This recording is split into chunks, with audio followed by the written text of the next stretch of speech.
Elevación del ST y el síndrome coronario agudo sin elevación del ST. Sin embargo, es una misma patología con dos caras, dos presentaciones. O sea, es una moneda con dos caras. Y por eso puse esa moneda. ¿Con la cara igual? Ah, mira, va a venir el examen. ¿Por qué puse la moneda de Hasta ya después supe que esa moneda era un Bitcoin y que no existen realmente. Físicamente. Es una Sí, hay unas mineras que le llaman bancos, que son computadoras y que van imprimiendo esas monedas. O sea, ese igual a presionar y no sé qué cosa? ¿qué materia es? Pregúntale a nuestro ingeniero. Es casi igual a 3, 14 pesos. ¿Cuánto sale? Como 1 millón de pesos. No, costaba como a 300 y tanto. ¿Dónde? Como 1 millón, como 3 días, creo, Muy bien. Vamos a empezar. Eso sí es muy importante. La primera causa de mortalidad, si ustedes revisan las estadísticas de México, como dentro de las primeras causas van a encontrar las enfermedades coronarias, el síndrome coronario agudo como de las principales causas de mortalidad, ¿no? Las enfermedades cardiovasculares son las más comunes. Y el infarto agudo del miocardio sigue siendo el primer lugar en la mortalidad a nivel mundial y aquí a nivel de México. Ya empezamos la clase. Oiga, profe, le dije que me esperara. Ahí dice, o sea que ¿Sí te esperé? Aquí estoy. ¿Qué estamos viendo? Perdón. de los que llegan, en el segundo apartado, de los que llegan, alcanzan a llegar al hospital, el 7% se mueren. Sí. Aquí, en el síndrome coronario agudo, se llama la tríada mortal del 7. O la tríada letal del 7. ¿Por qué? El 7% de los pacientes que ingresan por infarto agudo fallecen en el hospital. El 7% reingresan en el primer mes y el 7% que no reingresa se queda con angina postinfarto. O sea, ya quedan con secuelas. Por eso le dicen la triada letal del 7. ¿Y el 7, y los últimos 7 qué dijo? Es el 7% de secuelas que quedan. No lo puse ahí porque realmente quedan con secuelas. Lo más importante para las clases es 7% de los pacientes que ingresan para infarto agudo de miocardio van a fallecer. El 7%. Y lo peor de todo, le hagan lo que le hagan. O sea, porque sufren infartos extensos, fulminantes o ya tienen una patología coronaria de base.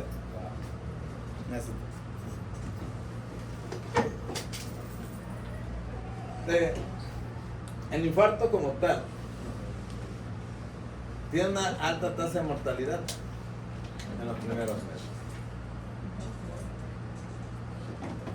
Y la mayoría de las muertes ocurren dentro de las 2 primeras horas y antes de llegar al hospital. El infarto agudo de miocardio tiene una definición llamada tercera definición del infarto. Luego tiene una clasificación universal del infarto. Ahorita la vamos a ver. ¿Cuál es la magnitud del problema? Si ustedes observan, desde 1990 al 2013, cómo ha ido incrementando la mortalidad en los pacientes por infarto. O sea, en vez de disminuir, aumentó. A partir del 2019 aproximadamente, bueno, 2018 aproximadamente, la curva, o mejor dicho, se hizo una meseta. No disminuyó como tal, pero se estabilizó gracias al tratamiento trombolítico de los pacientes con infarto agudo de miocardio con elevación del ST. Sin embargo, no se ha podido disminuir completamente la mortalidad porque ese manejo trombolítico no se tiene en todos los lugares del mundo, ni en todos los ni en todos los países, y en México no lo tienen en todos los hospitales. O sea, solamente hospitales de tercer nivel es donde está funcionando de 24 horas una sala de hemodinamia, que es el tratamiento ideal para evitar la mortalidad en los pacientes con infarto. ¿Se tiene? ¿Dónde? Aquí se tiene. Aquí realmente no. en los hospitales públicos. En lo privado hay unos hospitales que tienen hemodinamia, pero no hay hemodinamista de 24 horas. ¿De qué llegue ya sé? Creo que la hemodinamista vive en Cuernavaca. O sea, aquí en Acapulco no sé si hay un cardiólogo hemodinamista, la verdad no conozco ninguno. Mientras no haya, de aquí a que lleguen se van a morir. Entonces, por eso es muy importante. Y lo peor de todo es que solamente el 50% de los infartos que suceden en México reciben atención médica. O sea, el otro 50% no lo reciben. ¿Por qué? Porque hay muchas áreas aún en México en lo que la comunicación no está bien. Hay lugares todavía que para poder llegar a un hospital siguen teniendo dificultad para hacerlo, dificultades de transporte para hacerlo. Imagínense que le pase que tenga un paciente que sufrió un infarto en Zapotitlán, Tablas. No saben ni dónde queda. Pues es de la montaña para arriba. Donde nada más el autobusito que sube va una vez por semana, creo que cada tercer día va. El hospital más cerca es en Tlapa, aproximadamente como a 8 o 7 horas de distancia. Imagínense. Por eso es que la mayoría de los pacientes con infarto ya se van a morir. Si nada más, por ejemplo, a mi tía que falleció de un infarto, no sé si conozcan la Costa Grande, vive cerquita de Atoyac, desde donde está el hospital, vive como a 10 minutos de Atoyac. Pero como es un pueblo, para encontrar transporte, para llevarlo, tardó un montón, entonces falleció en el camino. O sea, por todo el tiempo que tardaron en llegar para el transporte, para llevarlo, etc.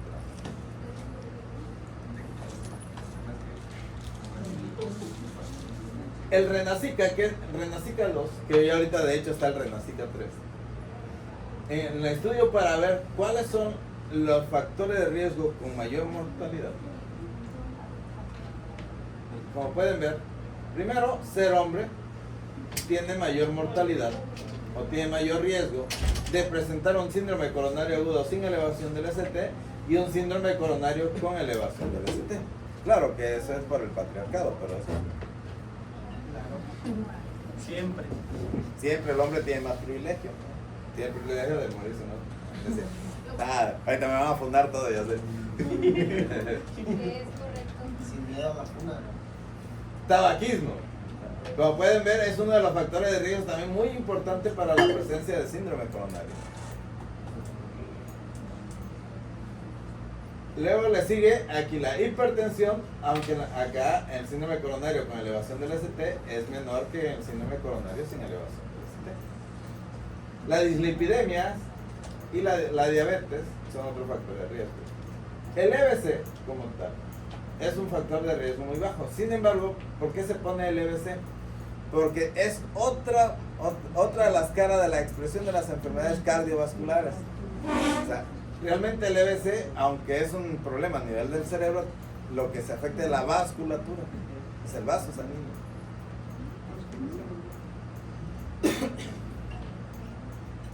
Muy bien.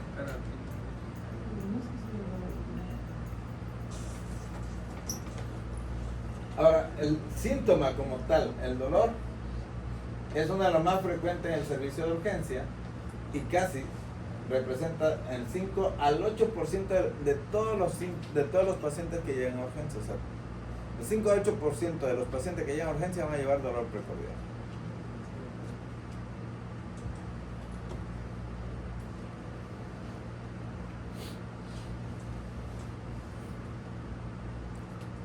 Si ustedes leen el libro del ACLS o hacen el curso del ACLS, viene un apartado específico para infarto agudo de miocardio. También viene un apartado para EBC. ¿Por qué? Porque es muy importante. O sea, el código infarto, ¿sí lo han escuchado? Código infarto. En medicina actualmente se le está dando prioridad o se le está dando mucha relevancia que ya la medicina se debe basar en códigos, que quiere decir en claves. En clave específico para cada enfermedad para poder actuar conforme a esa clave. Y formar equipos de alto rendimiento, equipos especializados para la atención del paciente de acuerdo al código. Por ejemplo, la mujer embarazada se llama código ERIO, algo así. O conocido también como código Mater. Pero el dueño del código Mater lo patentó y dijo, a ver, si lo usa, me paga. De la mayoría lo cambió y le puso su propio nombre, pues, lo mismo. Ahí sigue con tu patente y nadie te paga porque todos le pusieron otro nombre utilizando los mismos datos. Porque patentó el nombre, no los datos. El código ERIO llegan todos los para atender a una mujer embarazada con riesgo. Pero el código infarto debería llegar el urgenciólogo, el cardiólogo, el hemodinamista, el intensivista para tratar a un paciente que tiene un infarto agudo del miocardio. O sea, hace un equipo de alto rendimiento, un equipo especializado para tratar específicamente a los que sufren infartos. Alfa-CIR. ¿Dónde? El código Alfa-CIR. Tiene varios nombres, pues, o sea, va a depender del lugar donde nosotros lo conocemos como código infarto. Muy bien. ¿Qué es un síndrome coronario? ¿Cómo se define el síndrome coronario? Lógicamente ya vimos uno de los síndromes coronarios, es una enfermedad, una alteración a nivel de las arterias coronarias, que pueden ser crónicos agudos. En este caso vamos a ver síndrome coronario agudo. Se define como un dolor torácico de características coronarias o clínicas compatibles, asociada a las alteraciones del segmento ST. Y para que pueda ser agudo, los signos y síntomas aparecen de forma rápida como consecuencia de la obstrucción aguda de la circulación coronaria. Muy bien. Acuérdense que si hay una obstrucción crónica, sin que se tape completamente el bulbo, el síntoma puede pasar hasta desapercibido, pero formaría un síndrome coronario crónico. Existen dos tipos de síndrome coronario agudo, que va a depender de su característica clínica y de su fisiopatología. Aunque su fisiopatología más común es esta, la ruptura de la placa de ateroma. Existen otras.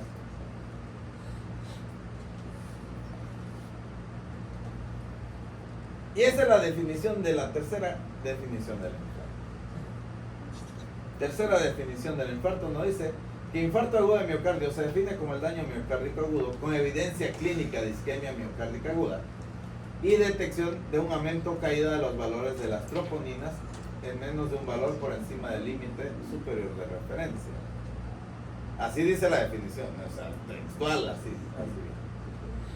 Pero dice, y al menos uno de las siguientes condiciones: síntoma de isquemia miocárdica, cambios isquémicos nuevos en el electrocardiograma, aparición de ondas Q patológicas, evidencia por imagen de pérdida de miocardio viable o anomalías regionales de la motilidad, identificación de un trombo coronario por angiografía o autopsia.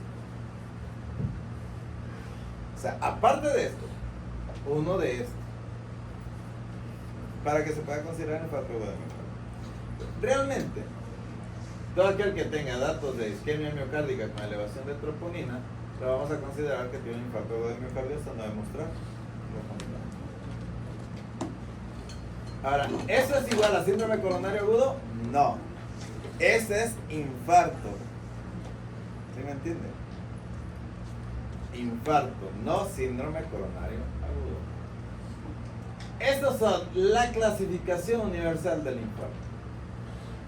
Normalmente nosotros lo que más vemos es el infarto tipo 1, que es la relación causal como enfermedad coronaria aterotrombótica, ya sea por ruptura o erosión de una placa de ateroma.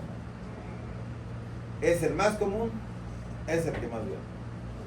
El tipo 2 es aquel donde hay un desbalance, un desequilibrio entre el aporte de oxígeno y el consumo miocárdico de oxígeno.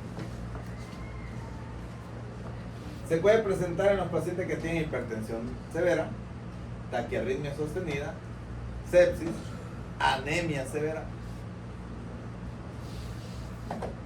En ellos se puede presentar un infarto tipo 2. ¿Qué quiere decir? No está obstruida, no hay placas de ateroma, simplemente que el aporte de oxígeno se vio disminuida en forma aguda.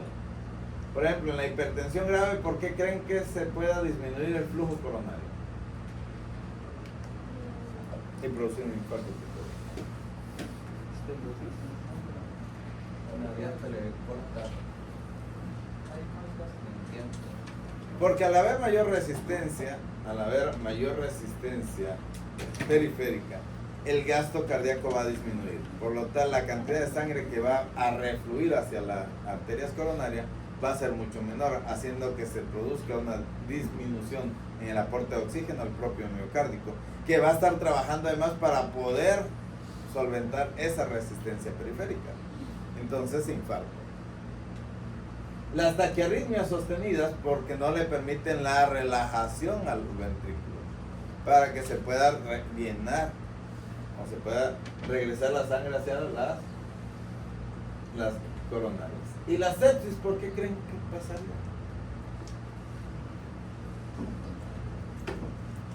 Porque se produce una distribución del flujo, se produce un choque distributivo en el cual las arterias coronarias como que no les importa mucho, a pesar de que es el corazón el que está manteniendo vivo al paciente. La anemia, ¿por qué una anemia severa puede producir un infarto? Porque no hay transportadores de oxígeno. Oye. El infarto tipo 3 es aquel paciente que sufre dolor, cae y ya no revive, o sea, ya no regresa.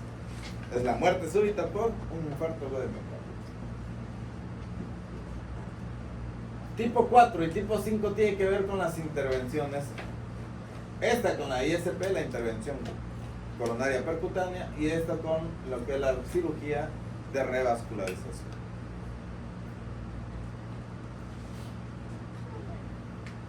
¿De cuál es el que más vemos? El tipo 1.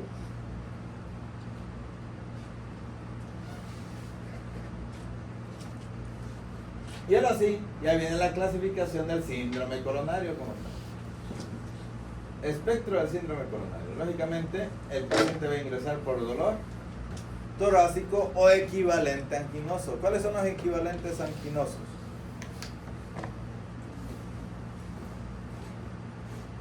O mejor dicho, ¿qué es un equivalente anginoso?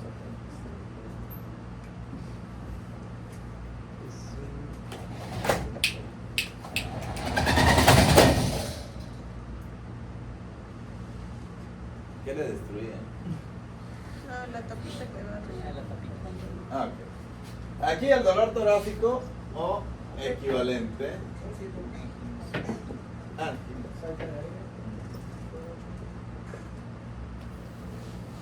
¿Cuáles son? 5.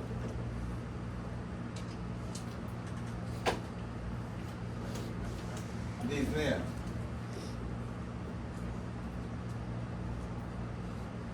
Dolor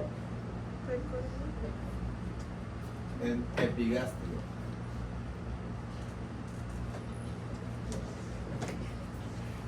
Y vértigo. La epigas, que vendría siendo lo mismo. Sí, en la epigastral, que es dolor en el epigastrio. ¿Por qué se...? ¿La mano izquierda cómo se dice? Dijo 5. Dolor en la mano izquierda. Dolor.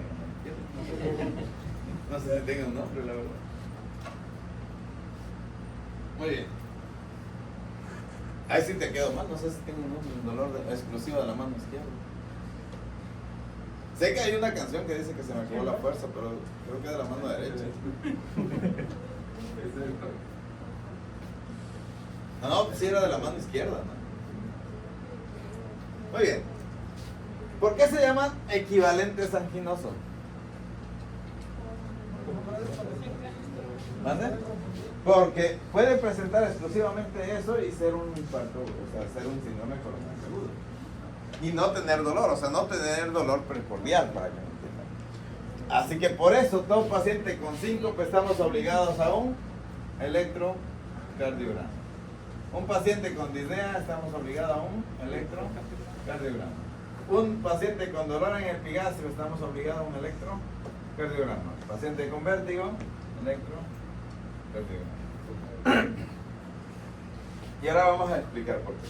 ¿Qué pasa si un paciente tiene un infarto de miocardio? ¿Por qué le produciría síndrome? Por un reflejo vagal. Se disminuye. Se disminuye la resistencia periférica para tratar de llevarle más sangre hacia la coronaria, y ese reflejo vagal hace que se disminuya la cantidad de sangre que le llega al cerebro y el paciente se desmaya. En vez de tener dolor, se desmaya. ¿Por qué disnea? El paciente, de hecho, con infarto presenta disnea. ¿Pero por qué presenta disnea? Porque al estar trabajando al paciente que tiene dolor precordial, el corazón también está trabajando menos. Se produce una insuficiencia cardíaca relativa. Y por lo tal va a tener disnea. ¿Ya encontraste cómo se llama? No, ahorita es que me acordé de otro. El signo de Frank. ¿El qué? Signo de Frank. Es cuando se hace como una partidura en la oreja. Ah, chicos. Está viendo mucho, doctor. Y ese es de infarto. Sí.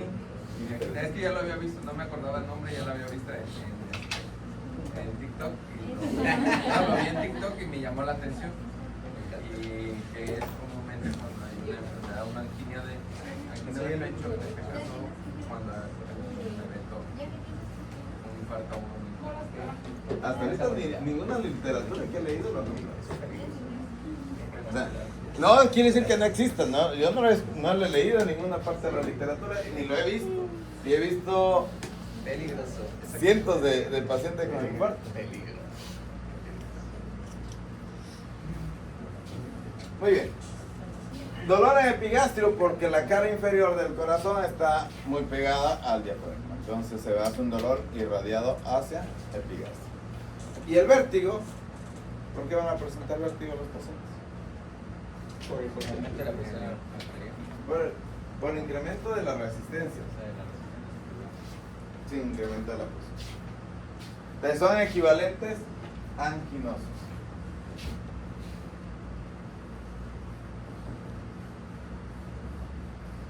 Muy bien.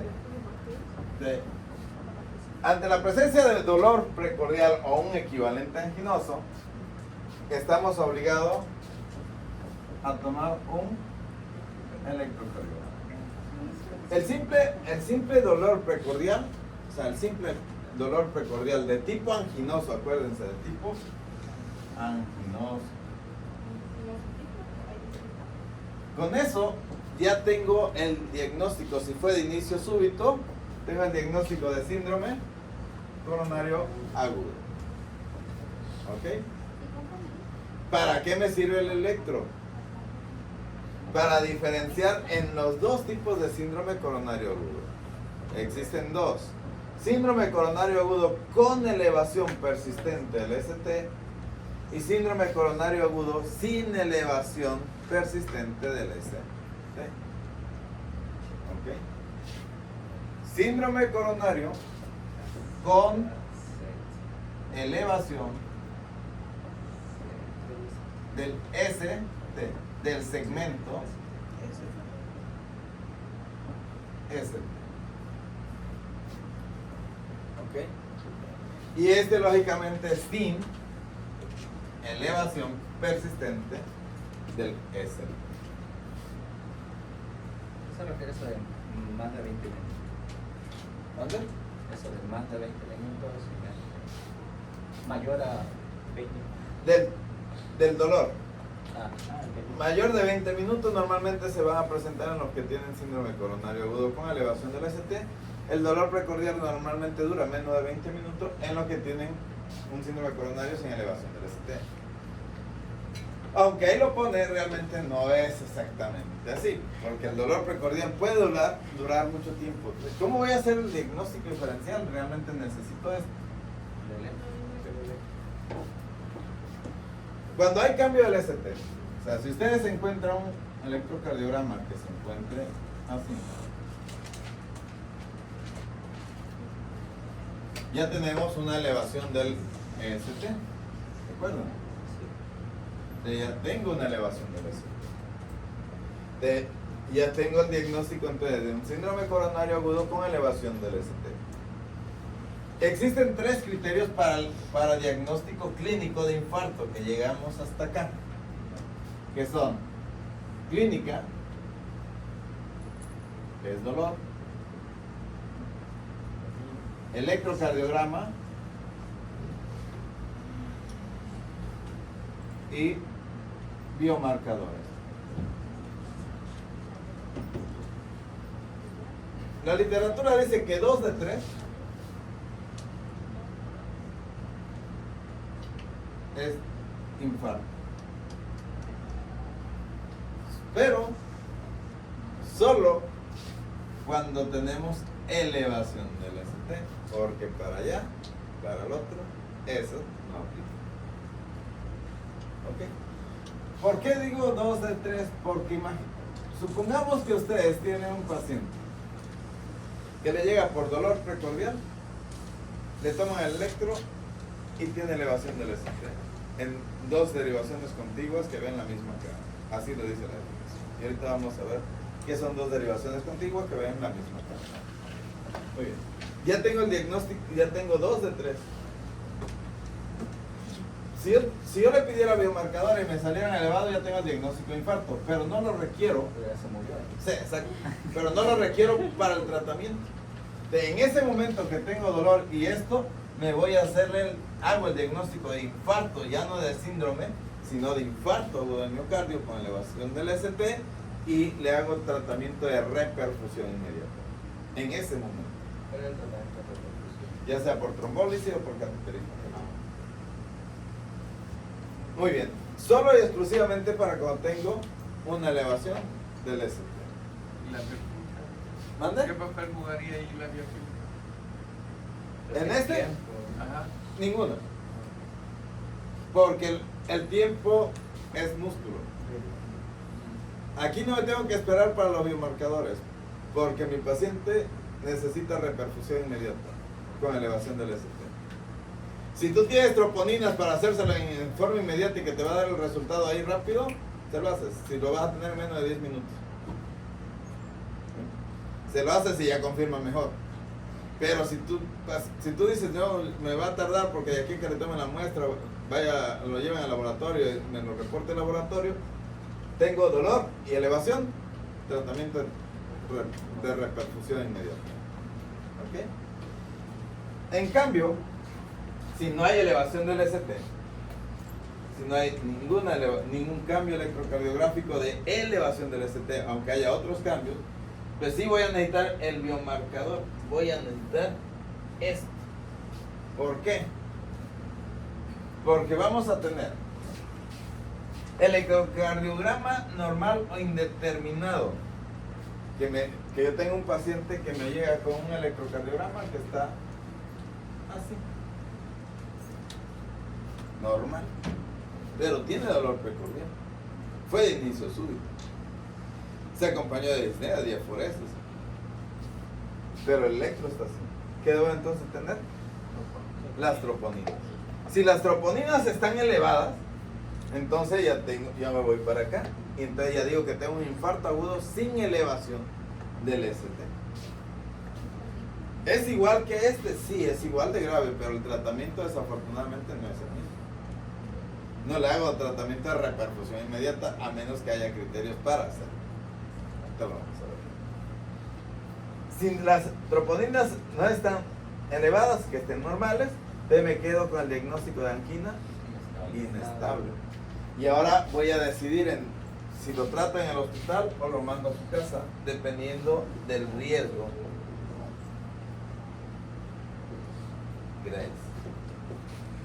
Menor de 140 de punto de riesgo Grace, lo puedo mandar a su casa, porque sé que es una angina inestable de bajo riesgo. Si yo tengo un Grace mayor de 140, entonces lo tengo que hospitalizar porque tengo una angina de alto riesgo. Muy bien. Esa tabla de Grace ya no la tiene. No. ¿Dónde? No, la primera vez que Ok. Pero que si hay anomalías del ST. ¿Qué quiere decir? Imagínense que ahora ustedes tienen un electro, pero que está así. ¿qué tienen? Infradesnivel. Una depresión del segmento ST. Pues entonces, este paciente me está indicando que sí puede tener un infarto agudo de miocardio sin elevación del ST. Pero, como el tratamiento no es de reperfusión, si ustedes se fijan, aunque haya anomalías del ST, ¿qué debo de tener? Troponina. A fuerza me tengo que esperar a las troponinas, porque a pesar de que tenga esto, si las troponinas están aumentadas, pues si hay un aumento de las troponinas, una disminución de la misma, me va a llevar acá. Pero si no, troponinas normales, ¿qué me dicen? A pesar de que haya cambios electrocardiográficos. Por eso en este síndrome coronario sin elevación del ST, por fuerza ya no son 2 de 3, sino que tengo que tener los 3. Pero ya no es riesgo tan alto, ¿no? De hecho, sí. Sí. Cuando se hace diagnóstico de infarto agudo, si ustedes O observaron sea, de gina inestable. la mortalidad acá, Es lo del 7%. ahí, es el riesgo de presentar y de mortalidad. Observen cómo está de alto. O sea, realmente sigo teniendo el mismo riesgo. ¿Por qué entonces lo trato diferente? Porque la reperfusión en esos pacientes ha demostrado que no le mejora ni le sobrevida ni el riesgo de ni el riesgo de complicaciones. Por eso es que lo manejan así. O sea, si de nada me sirve que yo lo reperfunda con trombólisis, por ejemplo, si no le va a ayudar la trombólisis, pues de nada le sirve que yo lo trombolice. Lo único que va a hacer es que sangre. Lo que sí le sirve es lo que es el cateterismo cardíaco y lo que es la ISP o la intervención coronaria, que le ponen un stent. Pero en este paciente tengo más tiempo. En este debe ser inmediato, pero en este tengo hasta 24 o 48 horas para que se lo hagan sin que se sufra tanto riesgo. Es la única diferencia. Pero si mi paciente tiene alto riesgo de mortalidad, se lo debe hacer inmediato también. Pero no trombólisis, sino intervención coronaria percutánea.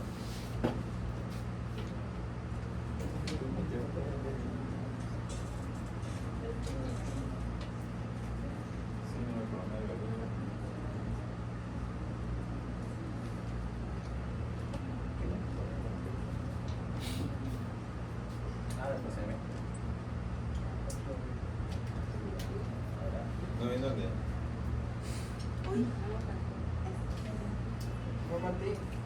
Martín también. Ahí sí están. No, ya no cantamos. Ya necesitamos aplicando. Muy bien. ¿Hasta ahí me entendieron más o menos? Sí, le entendí. Ojalá sea así el examen.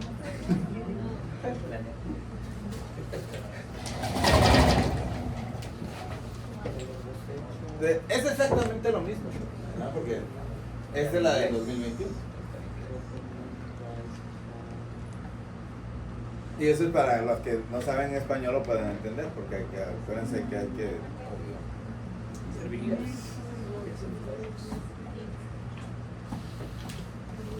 muy bien. Lo mismo, pero más barato. La fisiopatología.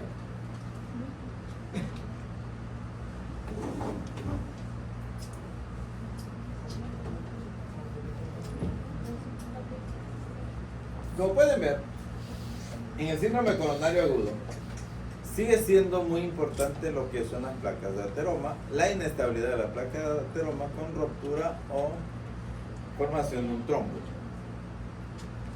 Aquí viene de las tres. Enfermedad asintomática, pues dependiendo, puede estar así de obstruido y vamos a tener una enfermedad asintomática. O bien tener una angina estable, o sea, lo que nosotros conocíamos como angina estable, que es un síndrome coronario crónico, cualquiera de estas dos, nos habla de síndrome coronario crónico. O bien presentar un síndrome coronario agudo. Imagínense que alguien tiene una placa de ateroma así, y aunque no se le rompa, simplemente que haga un coraje y se produce una vasoconstricción por incremento de la adrenalina. Al haber una vasoconstricción aquí, va a ser muy diferente a una vasoconstricción acá, porque en esta parte, si no hay ninguna placa, se va a reducir, pero va a quedar más o menos como por aquí, con la vasoconstricción. Y va a seguir pasando flujo. Pero si aquí se vasoconstricción, se cierra completamente.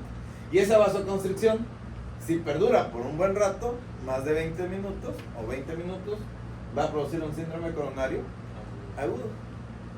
Pero va a llegar el momento en que se va a volver a recuperar el flujo. Entonces se va a morir parte del miocardio, pero ya no se va a morir completamente. Cosa que sí pasaría si en vez de ser una vasoconstricción aquí fuera un trombo. Que no se pueda quitar, que se lo tenga que trombolizar o que lo tenga que aspirar. Por eso son muy diferentes el síndrome coronario agudo con elevación del ST que sin elevación del ST. Una obstrucción completa que no se pueda revertir me va a producir un síndrome coronario agudo con elevación del ST. Una obstrucción parcial o completa que vuelva a revertir me va a producir un síndrome coronario sin elevación del ST.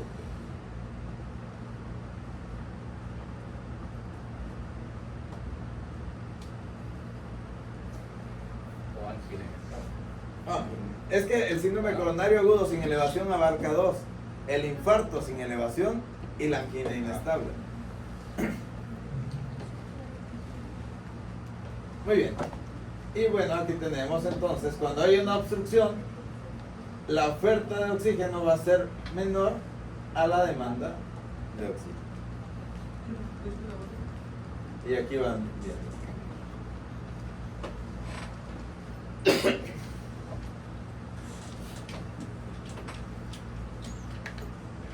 ¿Dudas hasta ahí?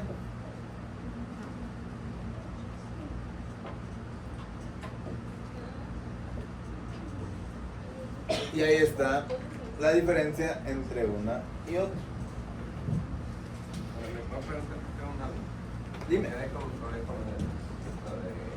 ¿Lo deja hospitalizado o no lo deja hospitalizado? En la escala de Grace, pues tantos puntos se queda moderado, bajo, moderado y alto, pero habla de la tasa de mortalidad. Así es, del riesgo de mortalidad. Ajá, ahí en qué estadio se quedaría hospitalizado. Mayor de 140 puntos de Grace se queda hospitalizado.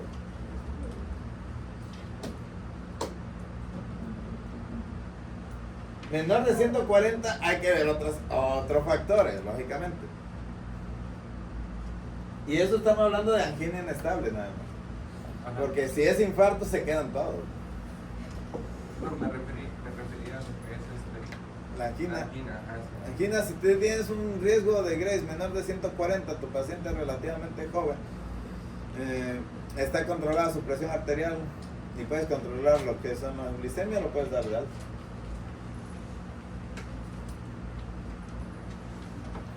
Muy bien.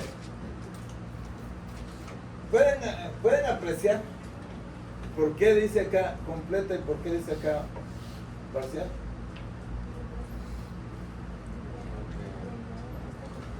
Como una se muestra más que la otra. No, por la onda, o sea, con elevaciones recién. Aquí si se observa, aquí está la obstrucción, pero sí se alcanza a ver esta arteria. Sí. Porque dice que es completa.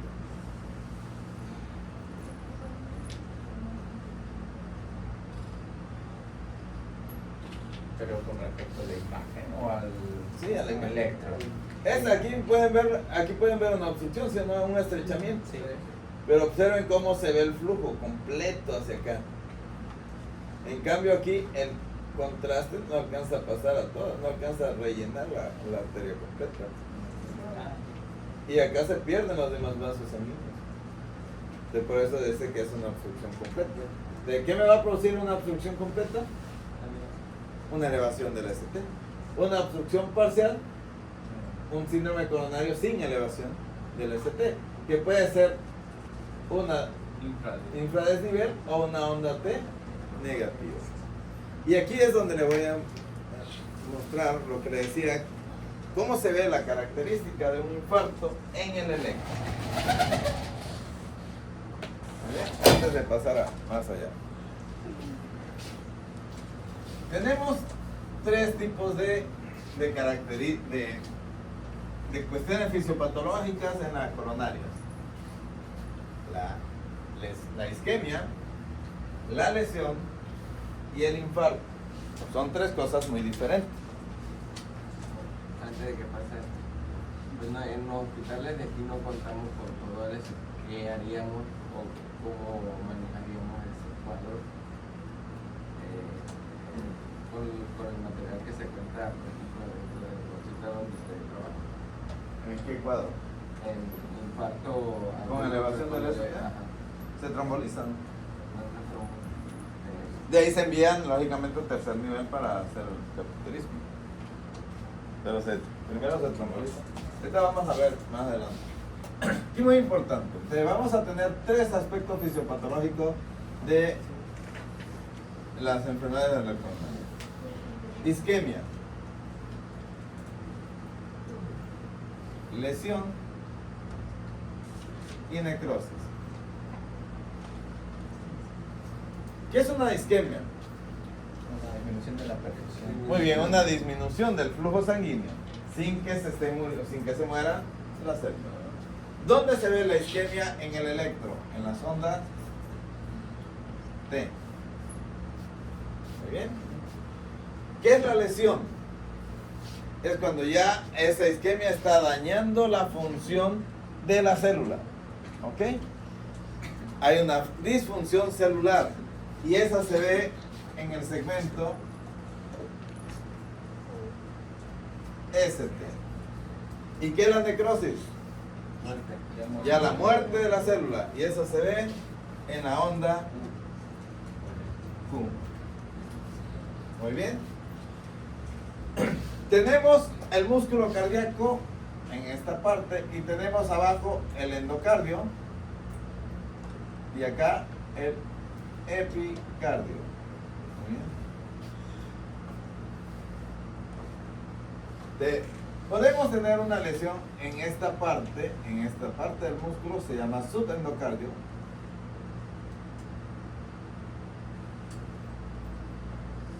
O en esta que se llamaría subepicardio.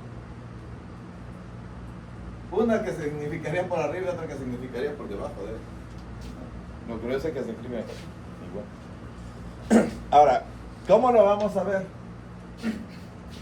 Una onda T negativa, ¿sí? Bueno, vamos a hacer más o menos bien el electro. Una onda T que esté así, me habla de una isquemia subepicárdica. ¿Ok? Lo que está sufriendo son la parte que está por debajo del epicardio. Y esas son las más peligrosas porque son las que se pueden volver transmurales. Muy bien. Si ustedes encuentran una onda de pico de ramas simétricas, me está hablando de una lesión, perdón, de una isquemia subendocárdica. ¿Ok? ¿Hasta ahí lo entendieron? O sea, voy a ver primero en mi electro cómo está la onda T. Si mi onda está negativa, me habla de una isquemia subepicárdica. Si está muy picuda, me habla de una isquemia subendocárdica. Ahora veamos si la alteración está en el ST, quiere decir que ya hay una lesión. Y vamos a ver, si el ST está así, bueno, está así, si el ST está así como aquí, me habla de una lesión, pero subepicárdica. ¿Ok? La elevación del ST me habla de una lesión. Aquí lo vamos a poner así. Una lesión subepicárdica. La elevación del ST. Si el ST está disminuido, ahora me habla aquí de una lesión subendocárdica.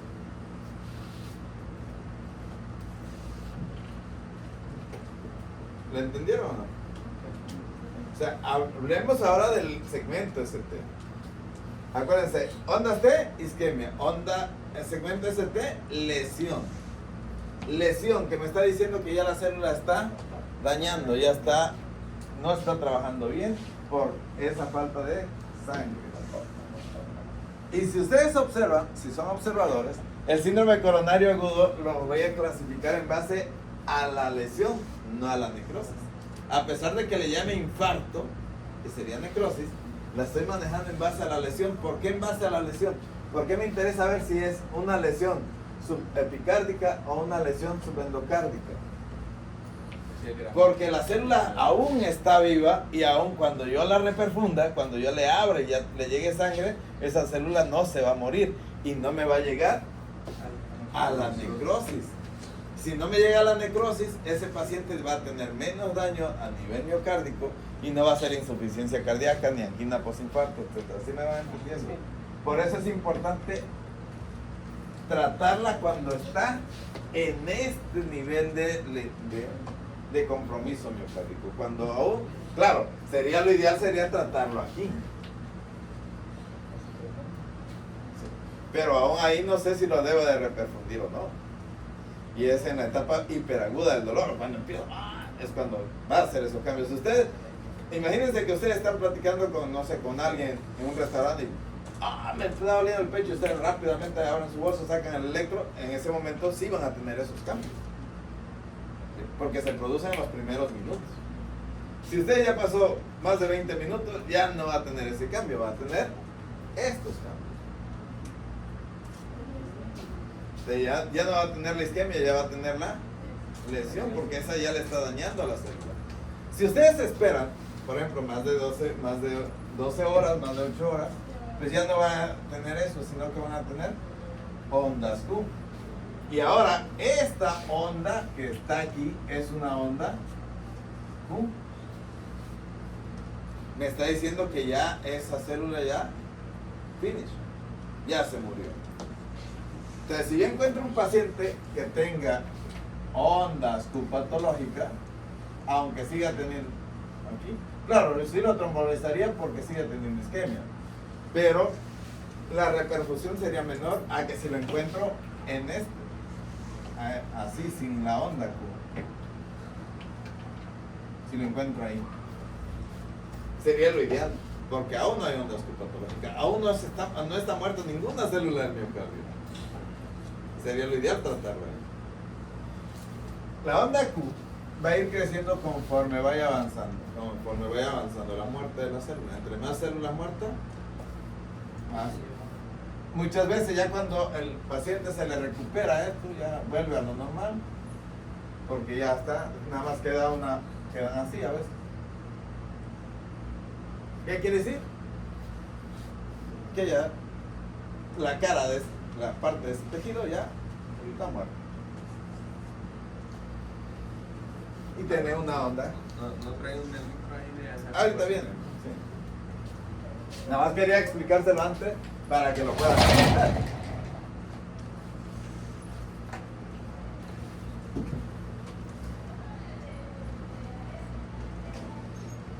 Muy bien. ¿Qué vamos a hacer ante un síndrome coronario agudo? Aquí ya no es una historia clínica tan detallada como el síndrome coronario crónico. Es una anamnesis breve, rápida y dirigida. ¿Por qué? Porque si no se le va a morir el paciente lo que lo están interrogando. El dolor, característica, duración, desencadenante, cortejo vegetativo, irradiación. Los síntomas atípicos, que ya lo vimos, ¿no? Dolor en el epigastrio, puede haber disnea, síncope, arritmias, como síntomas acompañantes, no como equivalente anquinoso.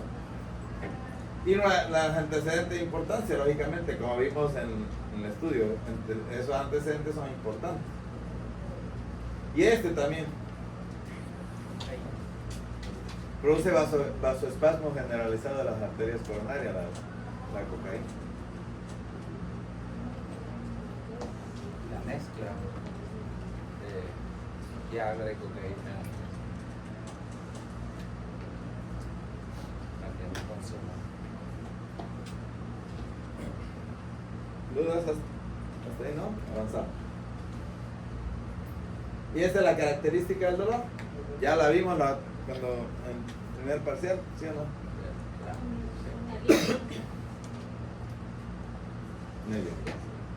Vamos a avanzar entonces. Electrocardiograma.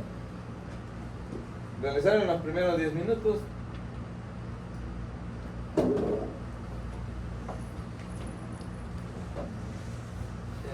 Esto es lo que tarda en aparecer la onda de lesión. Tarda en 20 a 40 minutos. Por ahora le dije, si ya tiene más de 20 minutos, ya no le va a aparecer la onda T. Pero nos permite clasificar al paciente el electro en síndrome coronario agudo con elevación y sin elevación.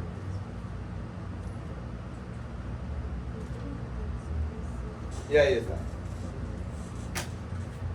Ahora sí, observen ese electro, ¿qué tiene? Sin elevación.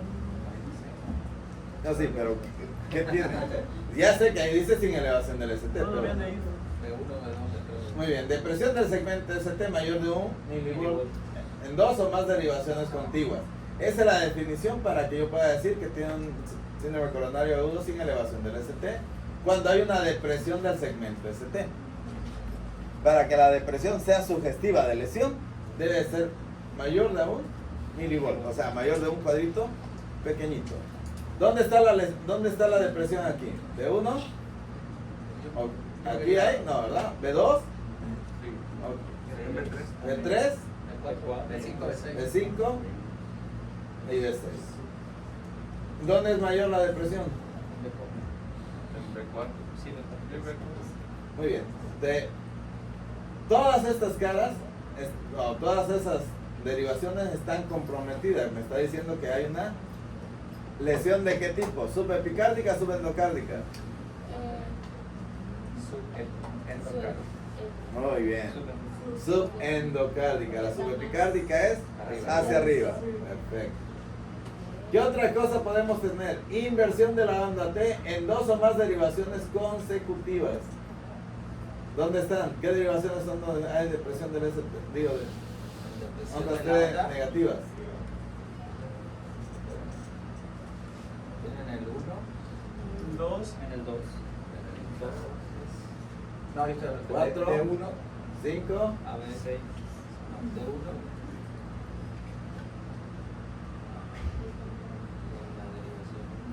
también aquí en ABL. Así es como se va a ver la inversión de la onda T. ¿Qué me está diciendo la inversión de la onda T? También ¿Que hay isquemia dónde? Subepicárdica. Muy bien, isquemia subepicárdica. ¿Por qué está considerado como síndrome coronario agudo si este no tiene una lesión ni tiene isquemia? No tiene necrosis ni lesión, tiene una isquemia. Porque este paciente muy probablemente tenga una angina inestable. No está completamente obstruida, pero está sufriendo el corazón.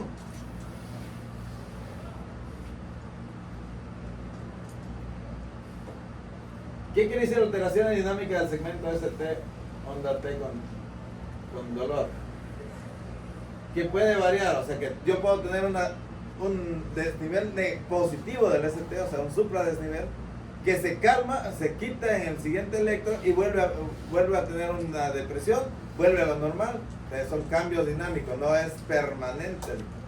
Acuérdense que la definición dice es con elevación persistente del ST, o sea que no va a cambiar, que usted le toma un electro ahorita, le toma un electro sin dolor, le toma otro electro y siempre va a salir elevación del ST. Pero ahí se movió el paciente. Sí, ¿Cada cuánto se debería de tomarlo? se le toma al momento en que llega, dependiendo si lo trombolizaste lo vas a tomar a los 5 minutos, 15 minutos, luego más o menos como a la media hora, para ver si hubo cambio de reperfusión.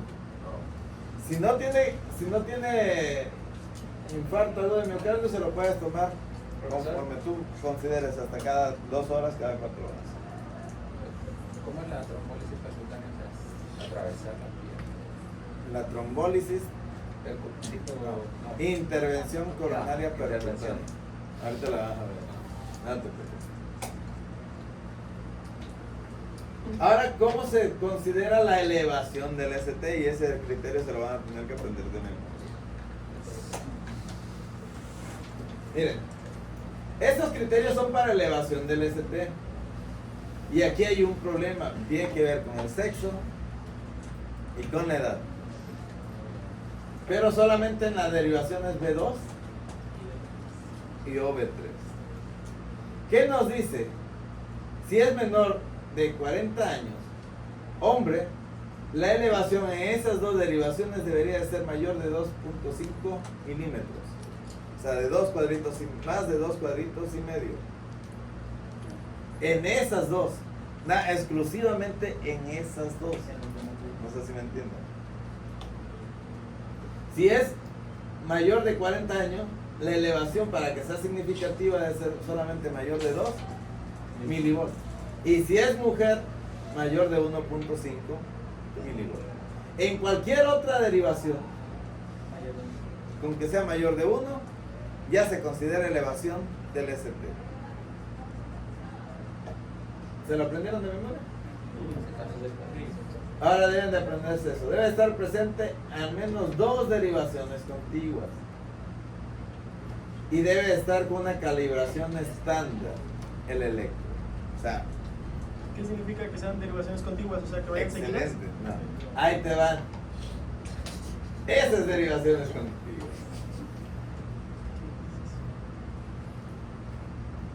Para que yo pueda decir que una derivación me dé una cara, no, se la voy a poner acá porque ahí no viene completamente, ya viene definitivamente para el infarto. Voy a regresar para acá. Es para saber dónde están los... ¿Dónde está? ¿Qué arteria es la responsable del infarto? Sí, claro.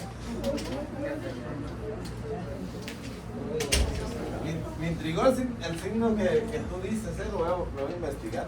Yo nunca lo he visto ni nunca lo había leído. Ahí me salió una vez también.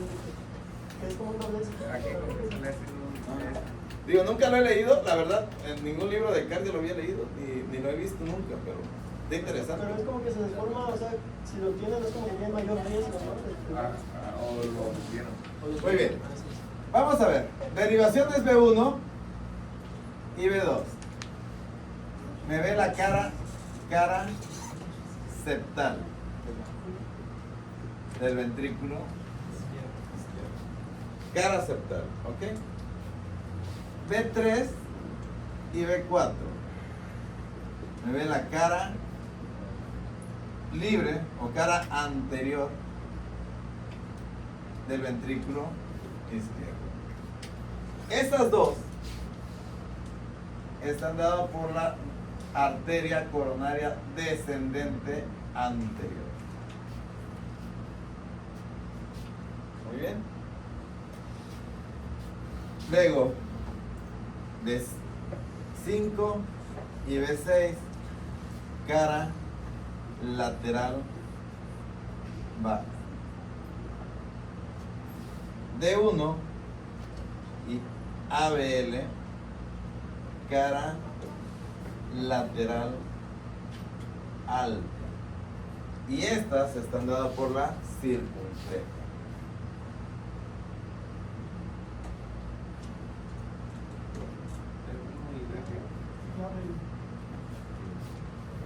¿Ok?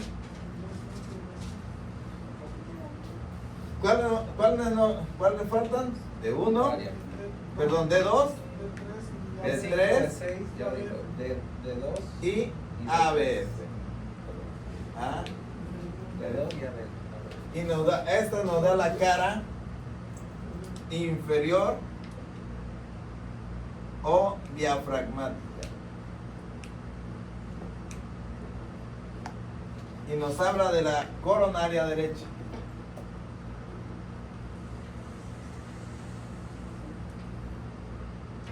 Estas son derivaciones contiguas. ¿Qué quiere decir? B1 y B2 ve una sola cara. B3 y B4 ve otra cara. B5 y B6 ve otra cara. D1 ABL ve otra cara. D2, D3 y ABF ve otra cara. Cuando habla de derivaciones contiguas quiere decir que debe estar aquí. Pero, a ver si recuerdan, ¿cuál es la característica para elevación en B2? Y ahí es donde van a poner chayote en el examen. Dice que si es menor de 40 años, B2 debe ser mayor a 2.5 milímetros. Ahora imagínense que yo le pongo un electro. Hombres. Yo le pongo un electro y B1 está así. Una elevación así. Debo así. Pero usted es un hombre menor de 40 años y resulta que B2 está así. Y tú dices, sí tiene elevación en los dos. Pero dice la definición que deben ser dos derivaciones de la misma cara. ¿No? Y B1 sí cumple, pero B2 no lo cumple. Entonces, ¿es infarto? No, porque no cumple lo que es la definición para elevación del ST. No quiere decir que no pueda tener un infarto, pero sería sin elevación del ST. ¿Ya me entienden? Igual en B3 es lo mismo, pero B3 y B2 no ven la misma cara. B3 ve una cara con B4. Y B4 debe ser una elevación a más mayor de 1 milímetro. Pero esta cumple lo mismo que esto. Ya ven por qué se deben de aprender de memoria. ¿No es de dos? Entiendo. No, es de uno, es de uno. B2 y Sí, nomás B3. B1 y B2 es la que cambia, todo lo demás es de uno. Todo lo demás. B2 y B3. Así es. Todas las demás La que son cambia. iguales. Es B2 y B3. Pero B2 y B3 deben de cumplir esos criterios. Obviamente si B2 está elevado, B1 está elevado. Pero el milímetro. Y ahí está. Veo uno y digo, no, van. Profe, ya podemos salir. ¿Ya te terminó la hora? Ya. Perdón. 10 minutos. Stop. Así que si llegamos tarde 10 minutos, su siguiente clase. Siempre.